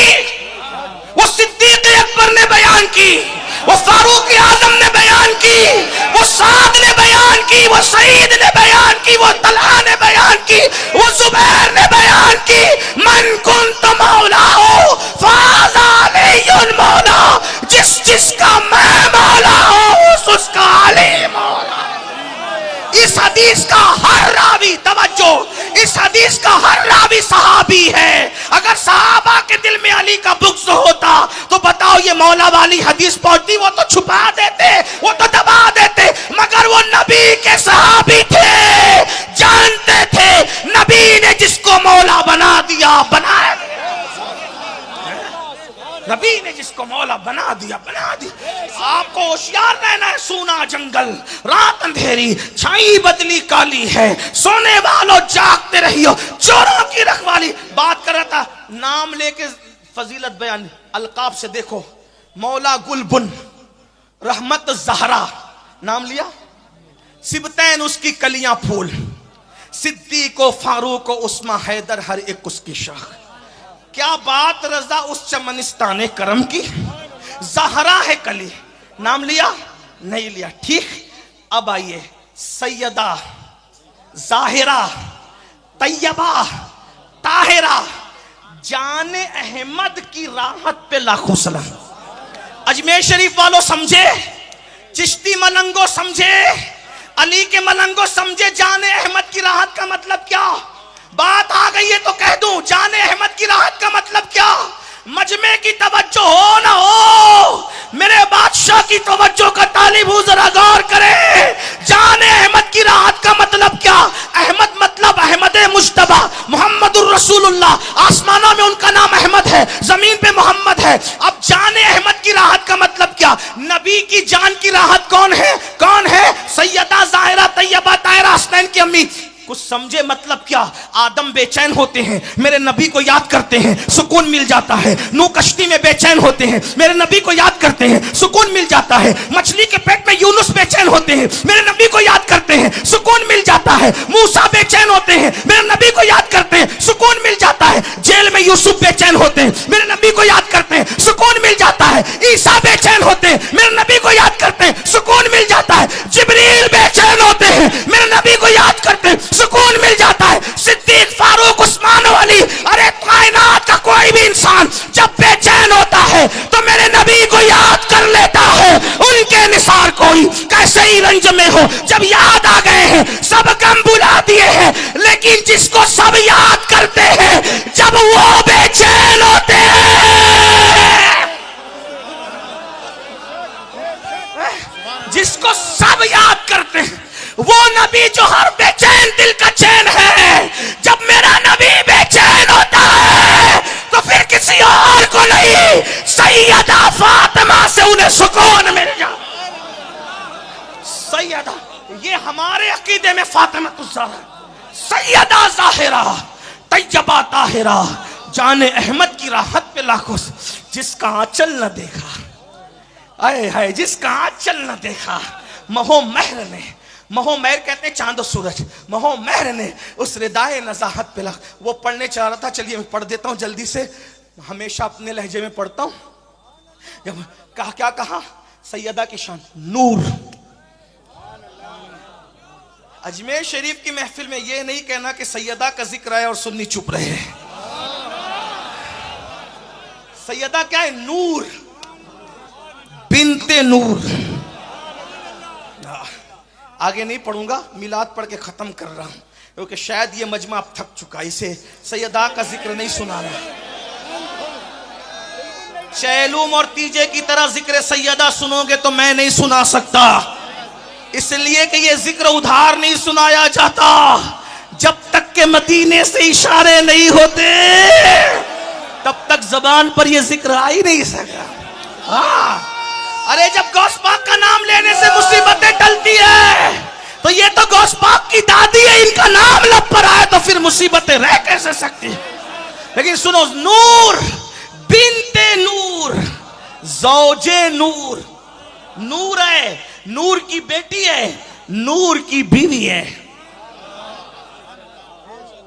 देख रहे कोई है ना ऐसी औरत तो लाओ, खातून ऐसी हो तो लाओ जो खुद नूर हो, नूर की बेटी हो, नूर की बीवी हो। नूर बिनते नूर ज़ौजे नूर उम्मे नूर नूर, नूर नूर की अम्मी। एक नूर इमाम हसन, एक नूर इमाम हुसैन। एक मिसरे में 5 निस्बतें बयान की। अब जरा मेरे लहजे में सुने इसको। नूर बिनते नूर ज़ौजे नूर उम्मे नूर नूर।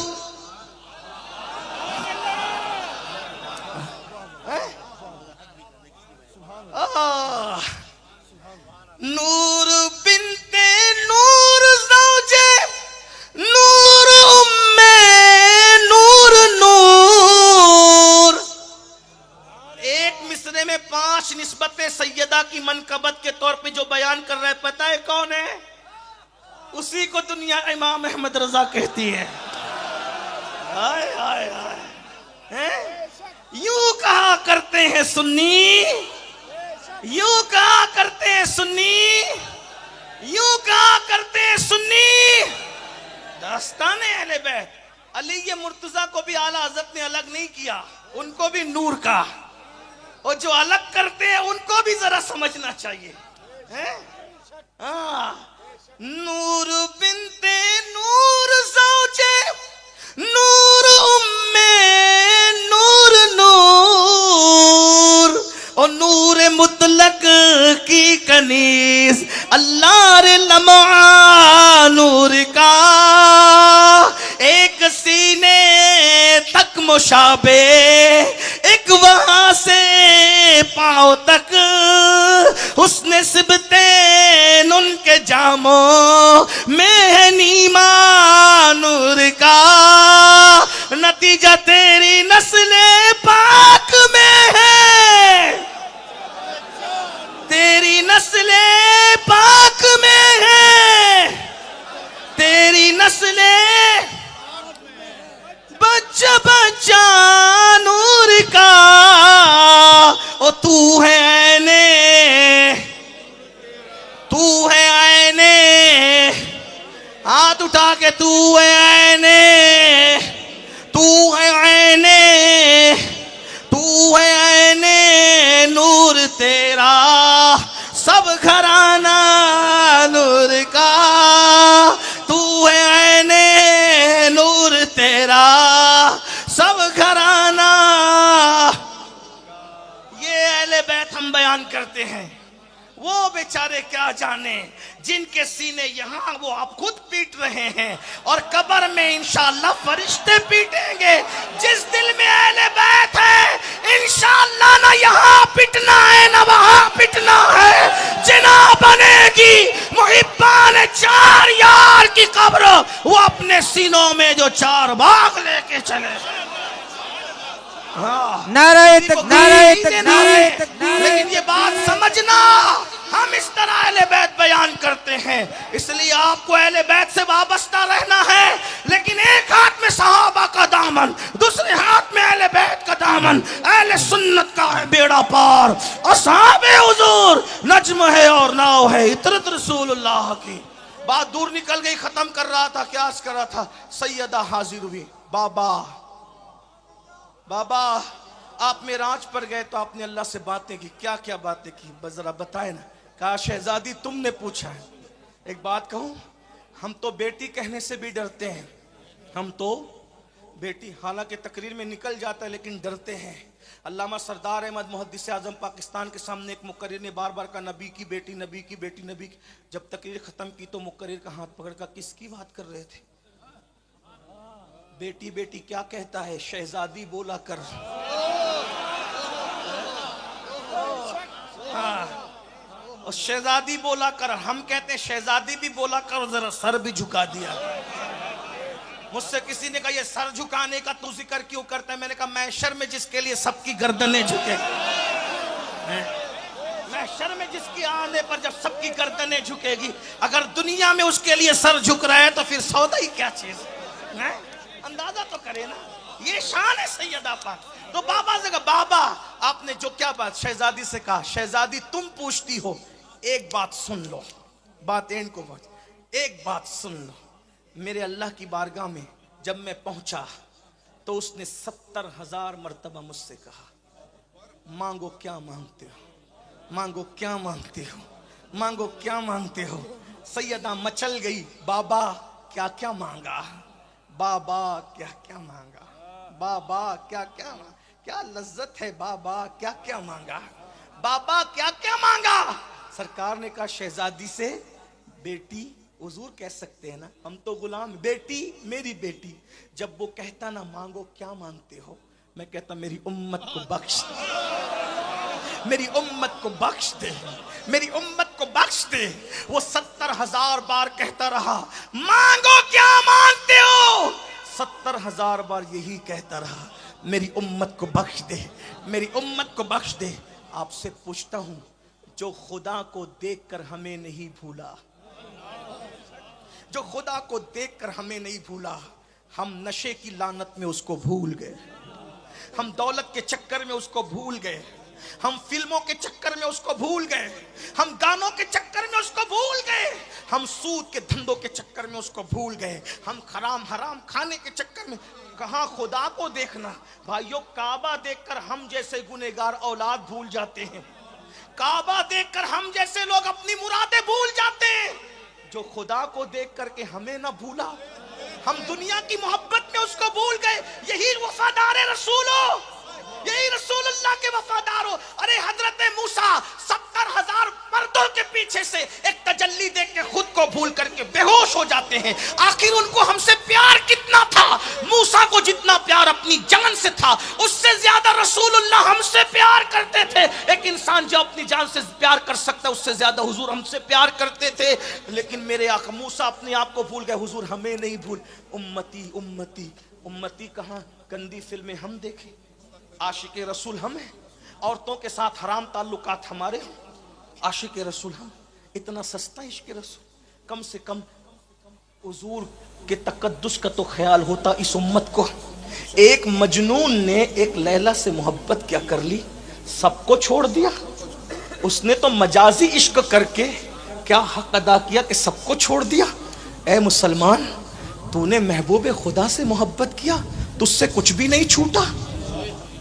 शराब तू पी, बोलो आज शराब और जुआ मुसलमानों में आम है कि नहीं? एमडी के धंधे तुम करो, मुसलमान एमडी बेचे हैं। कब्रिस्तानों के अंदर गांजा सप्लाई किया जाए। जो कौम कब्रिस्तान में बैठकर गांजा पिए, उस कौम को तबाही से कौन रोक सकता है? शर्म नहीं आती? और मैं लोगों से कहता हूं, सुनो, नशा करने वालों, गांजा पीने वालों, चरस पीने वालों, एमडी का नशा, शराब का नशा करने वालों, दो नशे एक साथ कभी नहीं होते। दो नशे एक साथ कभी नहीं होते। नशा हमेशा एक ही होता है, या तुम्हें शराब का नशा है, या इश्क रसूल का नशा है, या तुम्हें दुनिया का नशा है, या इश्क रसूल का नशा है, या तुम्हें औरतों का नशा है, या इश्क रसूल का नशा है। और नशा करने वालों, अगर नशा करने का इतना ही शौक है तो आओ आओ, तुम भी नशा करो, हम भी नशा करें। लेकिन कौन सा? जो गिरा देता है वो नहीं, जो बिलाल को काबे की छत पे खड़ा कर देता है वो नशा है। अरे वो नशा मत करो, वो नशा मत करो जो मार डालता है, वो नशा करो जो कब्र में भी जिंदगी अता कर देता है। वो नशा मत करो जो बदनाम कर देता है, वो नशा करो। अल्लाह अकबर। अकबर, वो नशा जो नेक नाम कर देता है वो नशा मत करो। जो गटरों के पास गिरा करके इंसान को बेहोश पड़ा देता है वो नशा करो जो बेहोशों को होश में ला देता है। वो नशा कौन सा है? उसी को नशा इश्क रसूल कहते हैं। अल्लाह अकबर, ऐसा नशा है अगर छुपा लो तो छुपाने वाला अबू बकर बन जाता है, और बता दो तो बताने वाला हुए से करनी बन जाता है। जहां फरिश्तों के पर थक जाते हैं आशिक उसके आगे जाता है। ये तो अपना अपना है हौसला, ये तो अपनी अपनी उड़ान है। कोई थक के रह गया बाम तक, कोई कहकशा से गुजर गया। सब नबी से दुआ लेते हैं, नबी आशिक के पास भेज कर कहते हैं उवैस से कहना मेरी उम्मत के लिए दुआ करते। आशिक बनो, मक्कार मत बनो। आखिरी बात कर रहा था, खत्म करूं। नशा छोड़ दो। एमडी का पहली बात तो बेचने वाले छोड़े। मुसलमानों, तुम्हें शर्म नहीं आती? माफी के साथ, तुम बेचोगे नहीं तो ले लड़के खरीदेंगे कैसे? 16, 17 साल के लड़कों को एमडी बेच रहे हो, गांजा ना। पैसा कमाने के लिए यही है। मौत बेच रहे हो, मौत। दूसरे के बच्चे को एमडी की पुड़िया देने से पहले तुम्हें अपने बच्चे का मासूम चेहरा सामने नहीं आता? दूसरों के घरों को आग लगाने वालों, अगर तुमने किसी के नशेमन को आग लगाई, खुदा तुम्हारे घरों को भी जला के खाकिस्तर कर देगा। दूसरों की औलाद को बिगाड़ने वालों, दौलत के नशे में, माल के नशे में। अरे हलाल कमाने वाला अपने साथ कब्र में माल नहीं ले जाएगा, ये हराम कमा के तुम क्या करोगे? तौबा करो मेरे मुसलमान भाइयों। ये गरीब नवाज के पड़ोस में रहने का तो कुछ ख्याल करो। है? अरे असहाबे कहफ के पड़ोस में रहकर कुत्ता सुधर गया। सोचो तो सही ना। कुत्ता बदल गया ना, अपनी फितरत बदल दी कुत्ते ने। फितरत नहीं बदलती। कहने वाले ने कहा पहाड़ अपनी जगह हट जाए, कोई आकर के कहे तो मान लो, लेकिन कहे कि फितरत बदल गई तो मत मानो। लेकिन वलियों के साथ रह के कुत्ते ने अपनी फितरत बदल दी। कुत्ते को जब एक वली ने पत्थर उठा के कहा इसको भगाओ, तो कुत्ते ने कहा मेरी फितरत भौंकना है, मगर भौंकूंगा नहीं, क्योंकि मुझे पता है किस पे भौंकना चाहिए। भौंकने में भी हमें एहतियात है कि किस पे। अल्लाह को अदा इतनी पसंद आई कि कुत्ता जन्नती हो गया। वली की सोहबत का ख्याल करके कुत्ता जन्नती हो गया। कहां वो असहाबे कहफ के वली जो हजरत ईसा की उम्मत के हैं, कहां नबी का लाडला। गौर तो करे ना, मैं कोई तकाबुल नहीं करूं, लेकिन कभी गौर तो करे ना। अरे जो अपना ईमान बचाने के लिए सो गए, उनकी ये शान है। जो 90 लाख को ईमान देने के लिए सब कुछ छोड़ के आया, कोई फर्क तो जरा करो ना। फर्क तो जरा करो ना। वली तो दोनों है। वो अपना ईमान बचाने के लिए सोए, सिर्फ अपना ईमान बचाने के लिए सोए। वो सो गए अपना ईमान बचाने के लिए। ये तो 70 साल तक दिन को भी जागते रहे, रात को भी जागते रहे ईमान अता करने के लिए। कोई तकाबुल नहीं है, लेकिन कोई गौर तो करे ना। कम से कम इनके पढ़ो। मौत बेच रहे हो। अल्लाह के रसूल ने कमा तदीन तुदान, जैसा करोगे वैसा भरोगे। मौत बेचने वालों, तुम्हें दौलत तो मिल जाएगी, नरम गद्दे तो मिल जाएंगे, मगर तुम्हें सुकून की दौलत कभी नहीं मिलेगी। एक उस बूढ़ी माँ से पूछो जिसका बेटा नशा करता है, उसका तो पूरा नशेमन उजड़ जाता है। कभी वो गरीब नवाज के आस्थाने पे भीख मांगती है, कभी मस्जिदों के जीने पे बैठ के भीख मांगती है। सोचो तो सही, उसकी बीवी से पूछो जो जीते जी बेवा से बदतर जिंदगी गुजारती है। तुम्हें शर्म नहीं आती? हम किस लिए आए थे मेरे भाइयों? और नशा करने वालों से कहता हूं छोड़ दो, छोड़ दो नशा, नशा छोड़ दो मेरे भाइयों, तौबा कर लो। लोग कहते हैं नशा नहीं छूटता। मैंने कहा जब माँ का दूध छूट सकता है, माँ का लजीज दूध छूट सकता है, नशा नहीं छूट सकता। छोड़ो। बल्कि कहता हूं ना, 2 नशे नहीं, हुजूर के इश्क का नशा कर लो। वो खुद सब नशे खुद ब खुद छूट जाएंगे, सब छूट जाएंगे। और जहां ये लानत है नशे की, वहीं पर उम्मत मुस्लिमा बड़ी तादाद में सूद में भी मुब्तला है। सफेद खूबसूरत कपड़े हैं, खूबसूरत दाढ़ियों की तराश खराश है, सरों पे अच्छी टोपियां हैं, हर साल उम्रा को भी जा रहे हैं, हर साल हज को भी जा रहे हैं, सूद भी खा रहे हैं। सूद क्या है? अल्लाह के सच्चे रसूल ने फरमाया काबे में जिना करने वाला और सूद खाने वाला बराबर है। अजमेर मोहल्ला में रहने वालों, हम इतनी दूर रहकर हजारों किलोमीटर के दूर पे काबे की तरफ पैर करके नहीं सोते, ये काबे का अदब है। और आका फरमा रहे सूद खाने वाला और काबे में जिना करने वाला बराबर। बल्कि दूसरे मकाम पर तो यहां तक फरमाया, जिसने सूद का एक लुकमा खाया गोया उसने अपनी मां के साथ 36 मरतबा जिना किया। कौन तौबा करेगा, कौन इस्तिग़फ़ार करेगा? हुजूर हमारे लिए रोते रहे उम्मती उम्मती करके, और हम हुजूर को भूल जाए? नहीं। एक बात याद रखना, जब कब्र में जाओगे ना सब छोड़ देंगे, माँ बाप भाई कोई काम नहीं, सिर्फ हुजूर का सहारा है। और हुजूर की गैरत इतनी नाजुक है, अगर वो मुंह फेर कर कब्र से चले गए, भाइयों गए वो, मुंह फेरा है। एक सहाबी ने ऊंचा मकान बनाया, सलाम का जवाब नहीं दिया, मुंह फेर लिया। जब सहाबा से मुंह फेर सकते तो हम कौन है?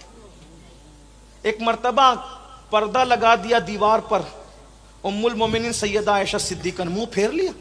महबूबाए महबूब रब्बुल आलमीन से मुंह फेरा, क्यों? फरमाया हम दीवारों को कपड़े नहीं पहनाते आयशा, इसे निकालो। आपसे पूछता हूं, जिसके बिस्तर पे कुरान नाजिल होता है, जब उसके घर से मुंह फेर कर जा सकते हैं, हमारी कब्र से नहीं? दाढ़ी मुड़ाते रहो, सूद खाते रहो, हैं? माँ बाप की नाफरमानी करते रहो, माँ बाप का दिल दुखाते रहो। सिर्फ नारे नहीं है, कुछ सब कुछ। मैं एंड पर एक रिवायत पढ़ देता हूं, लेकिन उससे पहले अर्ज करूं, सूद खाना भी हराम है और सूअर खाना भी हराम है। सूअर खिंजीर, लेकिन सूअर खिंजीर खाने से बदतर सूद खाना है, वो भी हराम ये भी हराम। बदतर इसलिए है कि सूअर खाने वाले के लिए अल्लाह ने ऐलान जंग नहीं किया, सिर्फ हराम करार दिया। लेकिन जो सूद खाता है, अल्लाह ने उसके साथ कुरान में जंग का ऐलान किया। मीलाद के ये झंडे उसी को बख्शवाएंगे जो हुजूर को खुश करने में कामयाब होंगे। किसी मुफक्किर ने बहुत अच्छी बात कही थी कि मीलाद मनाकर तुम तो खुश हो गए, क्या हुजूर भी खुश हुए? तेरी खुशी का कोई एतबार नहीं मेरे भाई, वो मदीने की सरकार खुश हो जाए ना, तब बात बनती है, वरना। और एक बात मैं आखिर में कह रहा हूं, जो आखिरी में कहीं तो खत्म करना पड़ेगा, वरना महफिल ऐसी जमी है गरीब नवाज के करम से कि जी चाहता है कि बोलता रहूं और आप सुनते रहे। हाँ बस, हाँ जी, नवाजिश, बड़ी नवाजिश, करम फरमाई। बात जो एंड कर रहा था सुनिए, उस पर तवज्जो। अगर इश्क हो जाए, मैंने कहा ना दो नशे नहीं होते, एक ही नहीं। अगर नशा इश्क रसूल हो जाए, हमसे सब छूट जाए। मैं लोगों को एक बात कहता हूं, अगर इश्क सच्चा हो और वफादारी हो तो आदमी बाप छोड़ देता है। बाप, पाप क्या चीज है? पाप क्या चीज है? गुनाह क्या चीज है? पाप छोड़ देता है आदमी। सबूत सुन में, एक नन्ना सा खूबसूरत बच्चा अपनी मां के साथ ननियाल जा रहा है, उस पे कोई डाकू हमला करते, मार पीट करके कुछ लोगों को उठा ले जाते, उसमें वो खूबसूरत बच्चे को भी उठा लेते। उस जमाने में इंसान बेचे और खरीदे जाते थे गुलाम और कनीज की शक्ल में। उस बच्चे की खुशनसीबी ये थी कि उस बच्चे को मक्के के बाजार में बेचा जा रहा था। उसी वक्त मक्के की सबसे ज्यादा मालदार खातून, जिसे दुनिया मलका तुज्जार कहती थी, उसने अपने भतीजे से कहा, इब्ने हिजाम जा कुछ कनीज और कुछ गुलाम खरीद कर ला। वो गए तो जाकर देखा ये खूबसूरत बच्चा खड़ा था, खरीद लिया। पुप्पी अम्मा, ये बच्चा बड़ा खूबसूरत था, आज नहीं कल काम आएगा, इसीलिए मैं इसको ले आया हूँ। बेटे इसका नाम क्या? इसका नाम जैद है। अच्छा, इसे हम पालते। फिर कुछ दिन गुजरे, वो बच्चा जवानी की तरफ बढ़ा। उस मलके मक्का, मलके तुज्जार की शादी बादशाह हुस्न से हो गई, और बादशाह हुस्न के सामने उसने पहली रात में अपनी पूरी दौलत ला करके रख दी। सारी कनीज़ें, सारे गुलाम, सारा माल ला करके रख दिया। आका मेरे सरताज, ये सब आपका, मैं भी आपकी। उसी मलके तुज्जार को दुनिया खदीजतुल कुबरा कहती है, और उस बादशाह हुस्न को दुनिया सैयदुल आलमीन मुहम्मदुर रसूलुल्लाह कहती। सैयदा खदीजतुल कुबरा की शान में क्या बयान करूं, कुछ अगर ना भी बयान करूं तो एक जुमला सुन ले, तारीखी जुमला, किसी बड़े आशिक का जुमला है, अल्लाह उसके इश्क को कबूल करे। आखिरी नबी की पहली बीवी को खदीजतुल कुबरा कहते हैं। आखिरी नबी की पहली बीवी को खदीजतुल कुबरा कहते हैं। सरदाराने जन्नत हसनैन करीमैन की नानी को खदीजतुल कुबरा कहते हैं। मौला अली की सास को खदीजतुल कुबरा कहते हैं। सैयदा फातिमतुज ज़हरा की सगी अम्मी को खदीजतुल कुबरा कहते हैं। अगर कोई और शान ना भी पढ़े तो जरा अंदाजा करें, जिसका दामाद सरदारों वलियों का, जिसके नवासे सरदारों नौजवानाने जन्नत के, और जिसकी बेटी खुद खातून क़यामत और खातून जन्नत हो, फिर उस सैयदा की शान क्या, जिसे आसमान से सलाम आता हो, अर्श से सलाम आता हो। बहरहाल सब पेश कर दिया हुजूर को, सब पेश कर दिया। जैद को भी पेश कर दिया। जैद ने हुजूर को देखा, हुजूर थे ही ऐसे, जो देखता हुजूर का हो जाता। सहाबा कहते थे इतने खूबसूरत थे मेरे आका, अगर कुरान ना भी नाजिल होता बफर्ज मुहाल तो हुजूर का हुस्न ही लोगों को कलमा पढ़वा लेता है। कितने खूबसूरत। मैं तो लोगों से कहता हूं ऐसे हुस्न वाले को छोड़कर किस किस के पीछे पड़ गए। मोबाइल के स्क्रीन पे हीरो की तस्वीर लगाने वालों, तुम्हें शर्म आना चाहिए। तुम्हारा महबूब इतना खूबसूरत है और तुम्हारे मोबाइल के स्क्रीन पर नचनिए की तस्वीर है। जरा गौर तो करो ना, किसको दिल दिया? अरे देना कहां था, दिया कहां? उनको दिल दे करके देखो तब मजा आएगा। एक बार उनसे इश्क तो करके देखो सच्चे दिल से। बातें बहुत किए, इश्क करके देखो ना, करके देखो इश्क। बहरहाल जैद को भी हवाले किया। जैद जैद जैद हुजूर जैद जैद कहते, जैद आगे पीछे रहते। एक दिन जैद मिना के मैदान में हुजूर के पीछे पीछे जा रहे थे। जैद के गांव के लोग हज को आए थे। हुजूर को देखा उनके पीछे, जैद को देखा, जाके घर पे बताया, हारसा जिसकी मोहब्बत में रो रो कर आंखें सुजाते हो, जिसके लिए सोते नहीं हो, बेचैन बेकरार रहते हो, तुम्हारा बेटा जैद तो मक्के में है। और तुम्हारे लिए खुशखबरी यह है कि मक्के में है उसके पास, जिसे दुनिया सादिकुल वादुल अमीन कहती है। उसका नाम मोहम्मद है, वो हाशमी और मुत्तलबी है। और ये खानदान के लोग बड़े बामुरव्वत होते हैं। अभी नबी ने नबूवत का ऐलान नहीं किया है, ऐलान नबूवत से पहले की बात है। पता चला ऐलान नबूवत से पहले पूरा खानदान बामुरव्वत मशहूर था, डंके थे बामुरव्वत होने के। इसीलिए बुजुर्गों ने कहा, अगर आज भी हाशमी और मुत्तलबियों को शजरों से न पहचान सको तो उनकी मुरव्वत और उनकी सखावत से उन्हें पहचाना कर।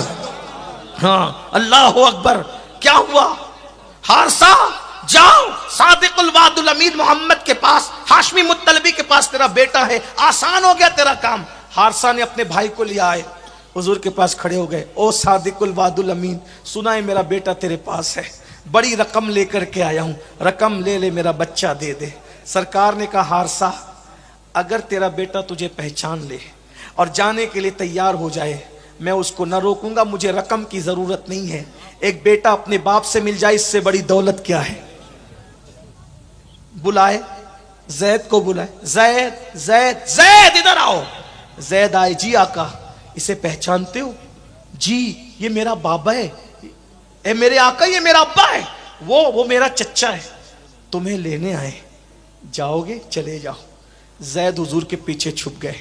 मैं नहीं जाऊंगा, नबूवत का ऐलान नहीं हुआ, मैं नहीं जाऊंगा आका। जैद के बाप ने कहा, जैद रोते रोते तेरे लिए आंखें सुजा ली, ना दिन को नींद है ना रात को चैन है, और करवटें बदलता हूं, इतनी बड़ी रकम जमा करके तेरे लिए लाया। अरे तू गुलामी को आजादी पे तरजीह दे रहा है, एक बाप पर एक अजनबी को तरजीह दे रहा है। जैद ने कहा, वल्लाह बाबा, जितना प्यार तुझसे नहीं मिला है उतना प्यार मेरे आका ने दिया है। तू 1000 बार मेरा बाप हो सकता है, लेकिन इस आका को छोड़कर मैं तेरे साथ नहीं जा सकता। आते जाते रहना, मिलते मिलाते रहना, लेकिन इनको छोड़कर नहीं जाऊंगा। क्या ख्याल है साहिबो? इश्क हुआ, जैद ने बाप छोड़ दिया। ये कौन सा इश्क है हमारा? फिल्म नहीं छूटती, गाने नहीं छूटते। जैद ने बाप क्या चीज है भाइयों, बाप छोड़ा जैद ने। इनाम क्या मिला? इनाम सरकार ने कहा, मक्के वालों सब जमा हो जाओ, इनाम। इश्क पर इनाम मिलता है, इश्क सस्ता नहीं। और जितनी कुर्बानी आशिक देता है उससे बड़ी इनाम की जो वो सनद अता की जाती। जैद के वालिद हारसा तो चले गए, सरकार ने बोला मक्के वालों जमा हो जाओ, और पूरे मक्के को जमा करके कहा इसने मेरे लिए अपना बाप छोड़ा है, सब गवाह रहना, मैं इसको अपना बेटा आज से बना रहा हूं। और जैद को यह एजाज हासिल हुआ कि फिर पूरे मक्का ने जैद को जैद बिन हारसा कहने की बजाय जैद बिन मोहम्मद कहना शुरू किया। माकाना मोहम्मद वाली आयत जब तक नहीं आ गई, सारी दुनिया जैद को जैद बिन मोहम्मद कहती रही। और एजाज क्या मिला? पूरे कुरान में किसी सहाबी का नाम नहीं है, लेकिन जैद वो खुशनसीब है जिसका नाम लेकर अल्लाह ने उनका जिक्र कुरान में फरमाया है। इश्क वालों को ये एजाज मिला करते हैं, ये इनाम मिला करते हैं। याद रखना, इश्क को कुछ न कुछ छुड़वाता है। इसलिए आज गरीब नवाज के आस्थाने पर इन सादात उलमा खुद्दाम की मौजूदगी में तौबा करके बदल के जाओ। बोलो, क्या हुजूर के इश्क में बेनमाजीपन छोड़ने के लिए तैयार है? गरीब नवाज की चौखट पे जरा हाथ उठाकर वाला ऐलान करें। हाँ, सुभान, उठाए रखें। कितने लोग हैं? कितने लोग हैं? सुभान अल्लाह। बोलो, गुनाह छोड़ेंगे, तौबा करके जाएंगे। आइए इन अल्लाह वालों की मौजूदगी में आप और सब मिल के अपनी जिंदगी के हर गुनाह से तौबा करें। अस्तगफिरुल्लाह, अस्तगफिरुल्लाह, अस्तगफिरुल्लाह रब्बी मिन कुल्ली ज़म्बिन व अतूबु इलैहि व मा अलैना इल्लल बलाग। अस्सलाम।